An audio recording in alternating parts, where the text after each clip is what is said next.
ล่นยางกีติมปะเล่นนุ่นเล่นยางกีติมยายกินติมก่อนก็ตีกินเสร็จแล้วเลยปะเอาตังไปให้ยานี่มีตังแล้วเนี่ยกินมาให้แล้วกินรถพีเหรอเด็กเรารถจะแพเหรอได้เดี๋ยวรถจะเล่นกินยังไงบอกยายที่กีติมอ่ะเวลากีติมให้กินยังไงไม่สบายไม่สบายเนาะกินกินนี้ไม่ได้มันไม่สบายนะแล้วกินยังไงกินให้ยายกินให้ยายดูก่อนเร็วยายอยากรู้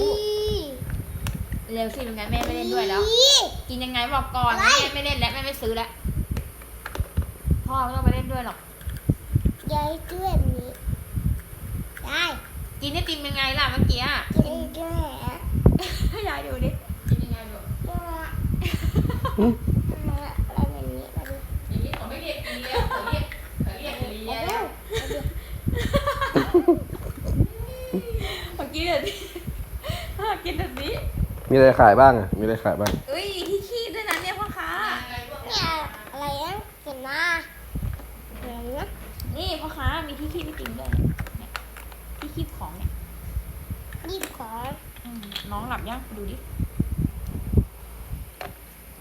ยายมาแล้วมาเลือกไอติมกันมาเลยครับมาเลยไม่มีสตังค์นี่มันมี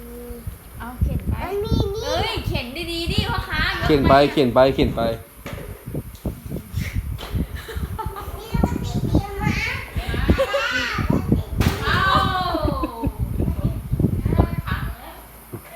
ไม่มีสตางค์กินได้เปล่า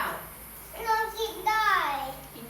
มันเป็นของป้าแบบนี้น่ะเป็นของปลอมงั้นเลยมาขายยังไงของปล มั อน ม ขายแบบนี้น่ะฮะมาเอามาแท่งนึงเอาแป้งนึงเหรอครับไหนนะอะไรแม่ค้าอะไรหยิบไม่ถูกเลยไงเพิ่งหัดใหม่ไงเหรอพ่อค้ายังไม่รู้ที่เลยเนี่ยว่าอะไรอยู่ตรงไหนเนี่ยเพิ่งขายวันแรกไงกับวันแรกไหนจิ้มมันหายไปไหนล่ะนี่หรอลูกใช่ไหมเนี่ยไม่ใช่ จากคลิปบน YouTube นี่นี่ไหนที่อันนี้น่ะไปอยู่นี่ไงอันนี้อะไรเนี่ยไม่ใช่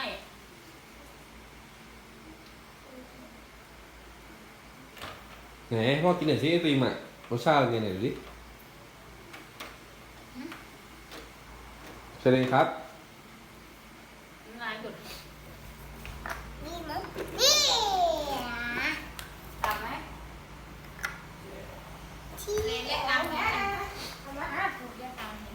จ้าตับย่างตาดีซื้อกินเปล่านี่กินนะไปกินมี